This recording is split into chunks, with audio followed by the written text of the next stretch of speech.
देश भर में आज बीजेपी की तिरंगा यात्रा। सीएम योगी ने तिरंगा यात्रा और बाइक रैली को दिखाई हरी झंडी।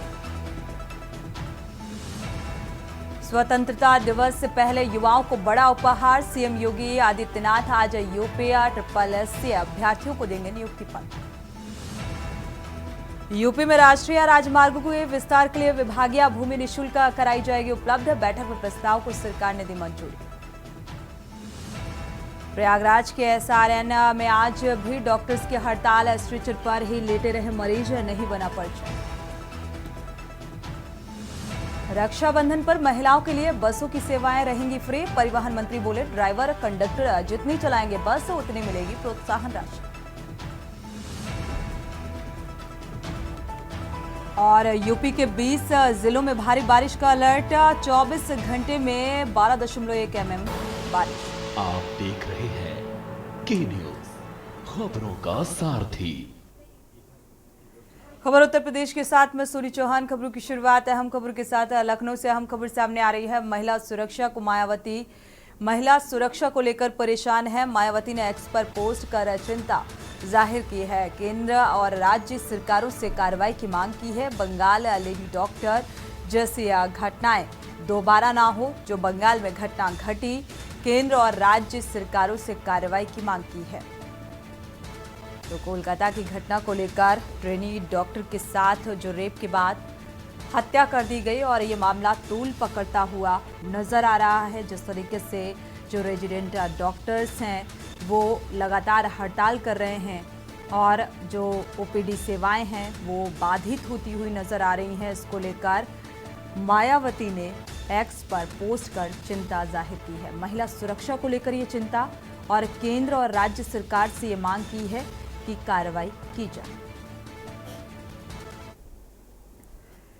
पीलीभीत से खबर। सपा मुखिया आहन पर चलाया गया सदस्यता अभियान। कार्यकर्ताओं ने संघर्षरत रहने का संकल्प लिया है और पूरे भारत में अधिवक्ताओं की हितैषी। तो अरशद दद्दा का ये कहना है, अधिवक्ता समाज में दिशा और जो दशा है उसे दिखाते हैं।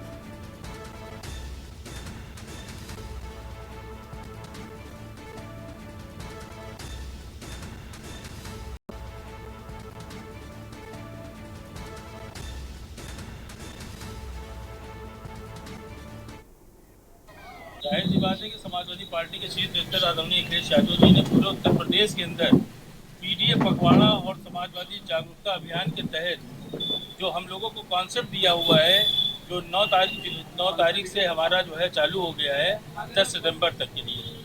आज समाजवादी पार्टी के जिला अध्यक्ष आदरणीय जगदेव सिंह जग्गा जी के साथ में और अधिवक्ता सभा के कई बार के अध्यक्ष हमारे भाई साहब बगल में खड़े हुए और उपाध्यक्ष खड़े हुए हमारे वरिष्ठ जो है राम बालक सागर जी और तमाम साथियों के साथ में हम लोग ने यहाँ पर बड़ी तादाद में कार्यकर्ताओं को, लोगों को बताया है।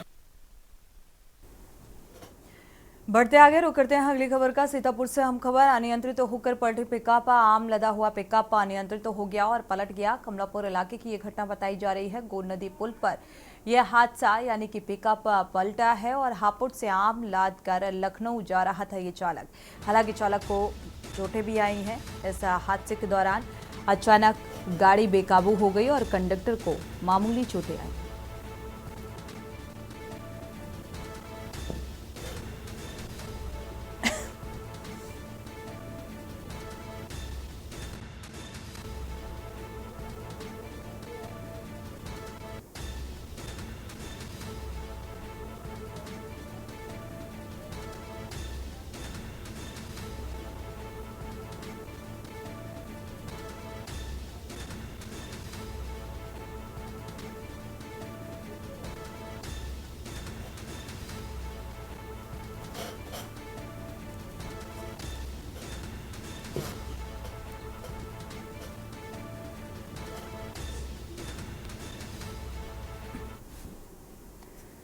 बढ़ते आगे, लखनऊ से अहम खबर। आशीष हत्याकांड का ये पूरा मामला पुलिस ने खुलासा किया है। इस मामले का बचपन के दोस्त अनिल की निर्मम हत्या की गई और साथ में बैठकर दारू पीने के बाद हत्या, गाली गलौज की गई और आशीष की मौत का ये कारण बना। पुलिस ने अनिल वर्मा को गिरफ्तार किया है। इस पूरे मामले में नग्न अवस्था में खेत की झाड़ियों में ये शव पाया गया था। डीसीपी अभिजीत आर शंकर ने इस मामले का खुलासा किया है।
वक्त एक छोटे से ब्रेक का, लौटेंगे जब।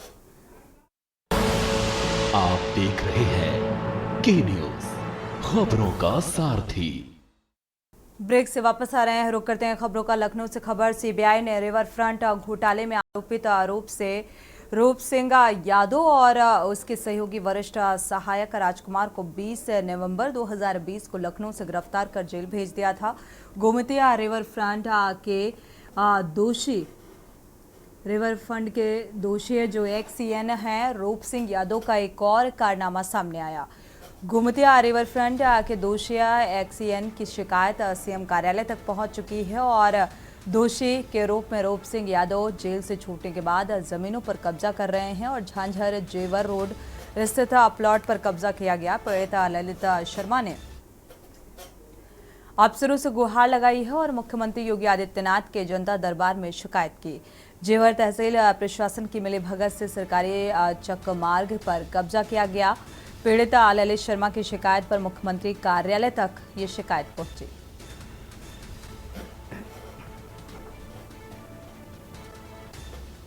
तो 1500 करोड़ के घोटाले का आरोप लगा है और जेवर तहसील स्थित 13,000 वर्ग मीटर कुर्क भूमि पर कई सालों से कब्जा कर रखा था।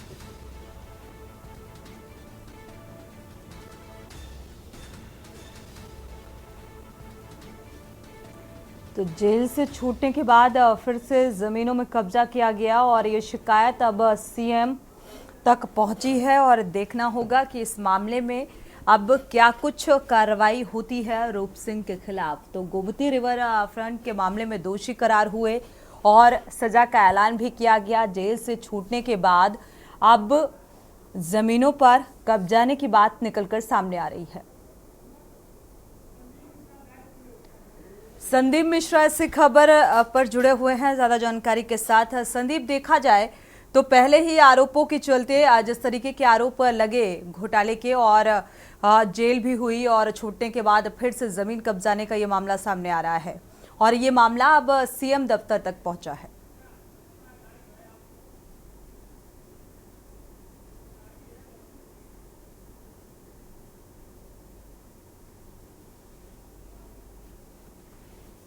संदीप, आपकी आवाज नहीं मिल पा रही है।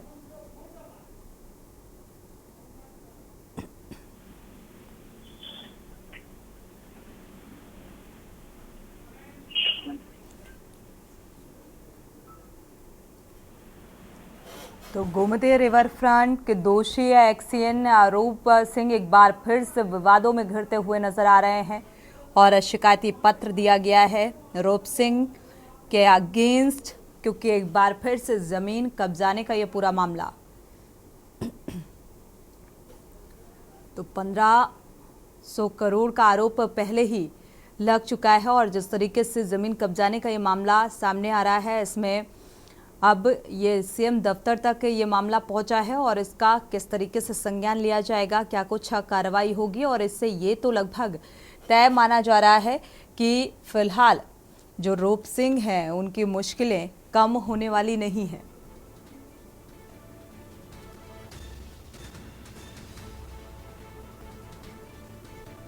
क्योंकि रूप सिंह की शिकायत और ये शिकायती पत्र अब सीएम दफ्तर तक पहुंचा है और इस पर क्या कुछ एक्शन लिया जाएगा ये देखना होगा। तो एक और कारनामा रूप सिंह का सामने आ रहा है।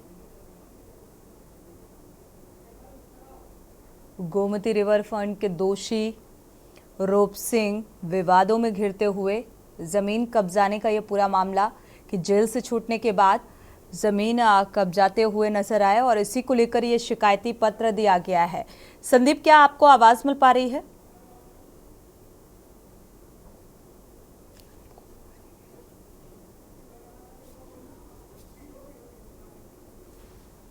संदीप, आपको आवाज मिल पा रही है?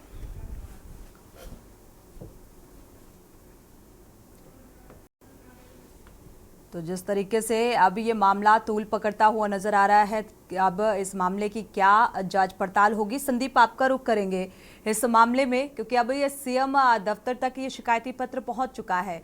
इस शिकायती पत्र का क्या संज्ञान लिया गया, क्या जांच पड़ताल शुरू हुई, क्या जानकारी?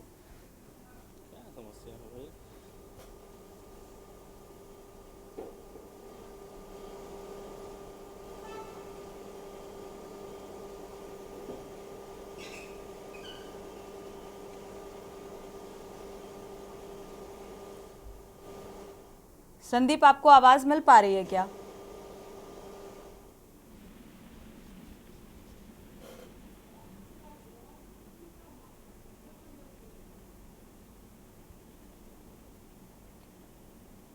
तो फिलहाल संदीप से संपर्क करने की कोशिश करेंगे। आवाज नहीं मिल पा रही है। गोमती रिवर फंड में दोषी करार पहले ही एक्सीएन रूप सिंह पर आरोप सिद्ध हो चुका था और इस मामले में सजा का ऐलान भी किया गया था और जेल से छूटने के बाद अब एक बार फिर से विवादों में और ये गंभीर आरोप। संदीप से वापस से संपर्क करने की कोशिश करते हैं। संदीप, आपको आवाज मिल पा रही है? क्या जानकारी इस संबंध में? जी देखिए, रूप सिंह यादव की अगर हम बात करते हैं तो लखनऊ में जब वो तैनात थे अशासी अभियंता के रूप में, तब उनके कारनामे बहुत से थे। यानी कि गोमती रिवर फंड में जो दोषी करार गए थे और लगभग जो है 1500 लाख का जो 1500 करोड़ का घोटाला था, उस घोटाले में कई लोगों पे मुकदमे जो है पंजीकृत हुए थे। उसी कड़ी की अगर बात करते हैं तो रूप सिंह यादव का भी नाम उसमें सामने निकल के आया था, जिसके बाद से वो लगभग जो है कई महीनों तक जेल भी काट करके आए हैं। हालांकि अब उसके बाद में जेवर एयरपोर्ट के पास में जो है एक जो किसान है उसकी जमीन जो है कब्जा करने का आरोप जो है वो लगा है। यानी कि उसकी शिकायत अब मुख्यमंत्री कार्यालय तक भी उसकी शिकायत जो है पहुंच चुकी है। लगभग जो बताया जा रहा है कि जो ललित शर्मा है जिसकी जो जमीन है उसी के पास में रूप सिंह यादव की जमीन है जेवर एयरपोर्ट के पास में। तो अब जेवर एयरपोर्ट के पास में जब जमीन है उसकी, तो उसकी भी जमीन पर जो कि ललित शर्मा है उसकी जमीन पर भी अपनी बाउंड्री उठाने के लिए पूरी तरीके से वो तैयार हो रहे हैं। ऐसे में वो प्रशासन से भी साठगांठ करके बैठे हुए हैं और इसको इसी कड़ी को लेकर के लगातार इनकी शिकायतें जो हैं वहां पर हो रही हैं। गौतम बुद्ध नगर की हम अगर डीएम की बात करते हैं या हम एडीएम की बात करते हैं या फिर हम वहां के प्रशासन की बात करते हैं, वहां पर वो लगातार पहुंचता है, क्योंकि जो पीड़ित है वो लगातार जाता है वहां पे अपनी जांच कराने के लिए कि मेरी पैमाइश जो है वो फिर से हो जाए, जिसके बाद से हमें कहीं ना कहीं न्याय मिल सके। लेकिन अब तक उसकी फाइल को देखा नहीं गया, उसकी फाइल को चेक नहीं किया गया है। इसके बावजूद जो रूप सिंह यादव है जिनको भूमाफिया भी वहां पे घोषित कर रखा गया है, वो ऐसे में उन्होंने उस जमीन पर जो अपनी बाउंड्री जो है वो कराते हुए नजर आए। तो ऐसे में अब पीड़ित का पक्ष का सिर्फ एक गुहार लगती है, वो है लखनऊ में जो जो कि सीएम आवास में, तो वो उत्तर प्रदेश के मुख्यमंत्री योगी आदित्यनाथ से मिलने आया था और मिल करके अपना प्रार्थना पत्र जो है वो जनता दरबार के माध्यम से वो वहां तक पहुंचाने का प्रयास किया है। अब महत्वपूर्ण बात ये होगी कि कैसे उसकी जमीन, वो जो कि इतने बड़े आरोपी रह चुके हैं, रिवर फ्रंट के आरोपी रह चुके हैं, सिंचाई विभाग में एक एक्सईएन के पद पे थे जब वो रिटायर हुए हैं, तो अब वो जमीन किस तरीके से कब्जा कर रहे हैं, ये महत्वपूर्ण चीजें हैं। बिल्कुल, एक बार फिर से आरोपों में घिरते हुए रूप सिंह नजर आ रहे हैं संदीप, और साथ ही जिस तरीके से ये जो ललित शर्मा का नाम सामने आ रहा है, जिसकी जमीन कब्जाने का ये पूरा मामला जो आरोप लगा रूप सिंह पर, इसको जो जिम्मेदार लोगों से क्या इस बात की शिकायत पहले की गई, जब इस पर कोई एक्शन नहीं लिया गया तब ये अब सीएम दफ्तर पहुंचा है ये मामला, अब आगे किस तरीके से इस मामले को गंभीरता से लिया जाएगा, क्या लगता है?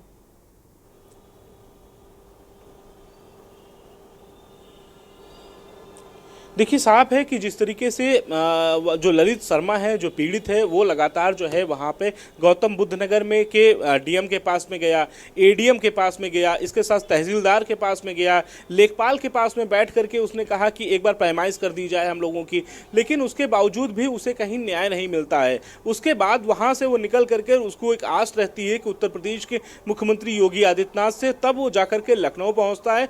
लखनऊ पहुँच करके वो जनता दरबार में पहले अपने प्रार्थना पत्र को मुख्यमंत्री तक पहुंचाने का प्रयास करता है, जिससे कि उसको कहीं ना कहीं न्याय मिल सके, लेकिन कहीं ना कहीं अब तक जो है उसकी फाइल को मूव नहीं किया गया है। ये भी सबसे महत्वपूर्ण बात है, जो कि वहां पे डीएम है, वहां पे एडीएम है, वहां पे तहसीलदार हैं, वहां पे लेखपाल हैं, वहां गौतम बुद्ध नगर में, तो ऐसे में वहीं जिले स्तर तक ही इसकी कार्रवाई हो जानी चाहिए थी, लेकिन जब उसको कहीं ना कहीं न्याय नहीं मिलता है तो उसको लखनऊ की तरफ अपना कूच करना पड़ता है। यहाँ पर आकर के जो है अपने मुख्यमंत्री योगी आदित्यनाथ से मुलाकात उसको करनी होती है, फिर जाकर के अब फाइल को किस तरीके से मूव होती है ये महत्वपूर्ण होगा। लेकिन रूप सिंह यादव की अगर हम बात करते हैं, रूप सिंह यादव लखनऊ के सिंचाई विभाग में तैनात थे, लखनऊ डिवीजन में तैनात थे। उस समय रिवर फंड का काम चल रहा था, 2014 और 15 की बात करते हैं तो उस समय जो है रिवर फंड मामला पूरा चल रहा था। 17 में जब उत्तर प्रदेश के मुख्यमंत्री योगी आदित्यनाथ की जब सरकार आती है तब उसकी जांच होती है, तो कहीं ना कहीं लगभग जो है 190 लोगों पर मुकदमे जो है पंजीकृत होते हैं। उसमें रूप सिंह यादव का सबसे प्रथम नाम होता, क्योंकि उस समय का एहसासी अभियंता होते हैं। फिर से देखा जाए तो एक बार फिर से ये आरोप, और इन आरोपों के आधार पर अब आगे क्या कुछ कार्रवाई होगी, किस तरीके से जांच पड़ताल होगी संदीप, ये देखना होगा, क्योंकि आरोप गंभीर हैं, जमीन कब्जाने का ये पूरा मामला। शुक्रिया इस तमाम जानकारी को साझा करने के लिए। वक्त एक छोटे से ब्रेक का, लौटेंगे जल्द। आप देख रहे हैं के न्यूज, खबरों का सारथी। केसरिया से मन जोगी हुआ रे, दिल झूमे देखो मतवारा हुआ रे, केसरिया से मन जोगी हुआ। हर पल मनाओ केसरी त्योहार, विमल बोलो जुबान केसरी। शादी का किचन महके जहां, गोल्डी किचन किंग मसाले 100% हो वहां। जहां जाए रिश्ते बनाए गोल्डी मसाले।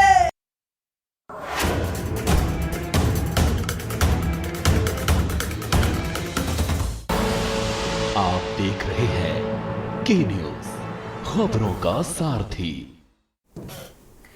ब्रेक से वापस आ रहे हैं, रुक करते हैं खबरों का। देश के प्रधानमंत्री नरेंद्र मोदी के आह्वान के बाद पूरे देश में हर घर तिरंगा अभियान की शुरुआत की गई है भारतीय जनता पार्टी की तरफ से, और यह अभियान चलाया जा रहा है उत्तर प्रदेश के मुख्यमंत्री योगी आदित्यनाथ के नेतृत्व में 5 कालिदास आवास पर तिरंगा बाइक रैली निकाली गई, और कार्यक्रम में उत्तर प्रदेश के मुख्यमंत्री के साथ ही उत्तर प्रदेश के कृषि मंत्री सूर्य प्रताप शाही, बीजेपी के एमएलसी डॉक्टर महेंद्र सिंह और लखनऊ पूर्व विधायक ओपी श्रीवास्तव, उत्तरी विधायक नीरज बोरा सहित तमाम भारतीय जनता पार्टी के नेता मौजूद रहे।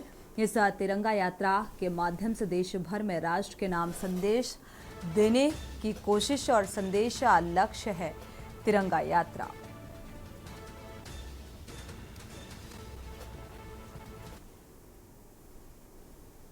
हाँ, ये अभी मुख्यमंत्री ने बताया कि 4 करोड़ 95 लाख हमारे प्रदेश के भीतर जो लोगों के घर हैं, आवास हैं, सबसे उन्होंने अपील किया है कि हमारे राष्ट्रीय ध्वज तिरंगा झंडा को अपने घरों पर फहराएं। आदरणीय प्रधानमंत्री मोदी जी ने भी इस बात का आह्वान किया है कि हर घर तिरंगा लहरे, और हमारे देशवासियों का ये कर्तव्य भी होता है कि बहुत सैकड़ों वर्षों के संघर्षों के बाद हमारा देश आज़ाद हुआ और इसके लिए लाखों लोगों ने अपने जीवन की आत्माहुति किया है, बलिदान हुए हैं, शहादत दी है।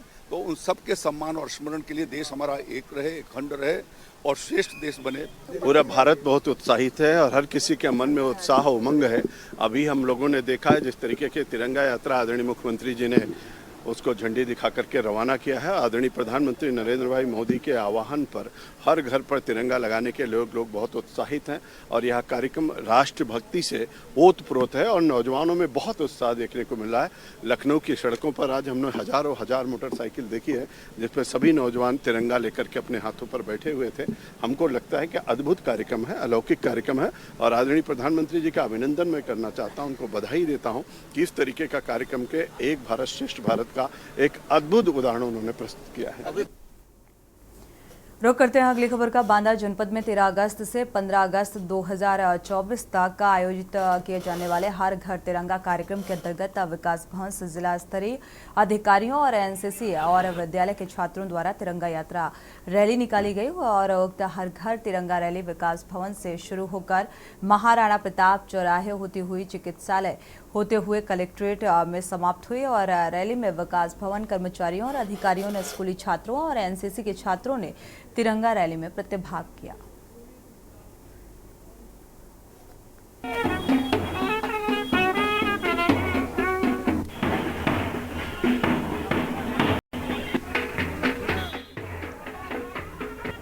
शहर के विभिन्न मार्गों से होते हुए कलेक्ट्रेट में समापन हुआ है इसका। तो इसका मकसद सिर्फ एक है कि राष्ट्रीय एकता की भावना जन जन के बीच में जागृत है। और इसी के क्रम में मैं आपको बताना चाहता हूं कि कल हमारी एक बाइक रैली है, मोटरसाइकिल स्कूटी की, वो करीब उसमें 500 वाहन इसमें शामिल होंगे। ये यात्रा भी विकास भवन से निकलेगी और विकास भवन में भी समाप्त होगी। कार्यक्रम के तहत आज तिरंगा यात्रा का आयोजन किया गया है।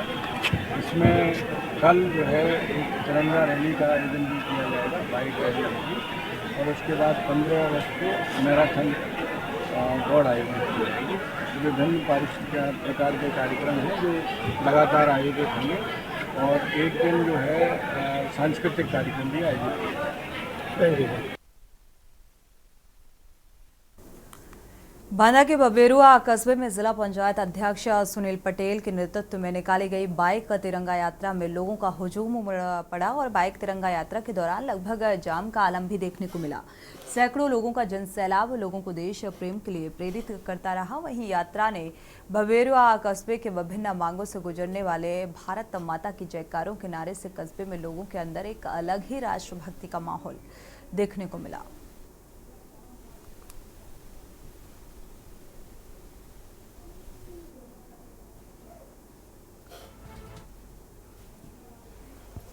पूर्व आज बबेरू विधानसभा के इस नगर भ्रमण में अपने सभी भारत माता के सच्चे सपूत सभी भारतवासियों ने अपने नगर के सभी विधानसभा के आए सभी कार्यकर्ताओं के माध्यम से, नगरवासियों के माध्यम से विशाल तिरंगा यात्रा का कार्यक्रम किया गया। इस यात्रा के माध्यम से संदेश दिया गया, माननीय प्रधानमंत्री जी का आह्वान है कि हर घर तिरंगा, हर घर पर तिरंगा और भारत माता की स्वतंत्रता दिवस के अवसर पर हम हर घर पर तिरंगा फहराएंगे। भारत माता के एक सच्चे सपूत के नाते हम पूरे विश्व में एक शांति के प्रतीक के साथ साथ पूरे विश्व में भगवा और तिरंगा के साथ हम लोग इस यात्रा को आज कार्यक्रम पे उपस्थित हैं। तिरंगा अपने नगर पर ही, बबेरू नगर पर ही संपन्न होगा। इसी के साथ बुलेटिन में इतना ही। आगे खबरों के लिए आप देखते रहिए के न्यूज़ इंडिया। कार्यक्रम के प्रायोजक हैं double engine detergent powder and cake, रिश्तों में लाए डबल चमक। आप देख रहे हैं के न्यूज़, खबरों का सारथी।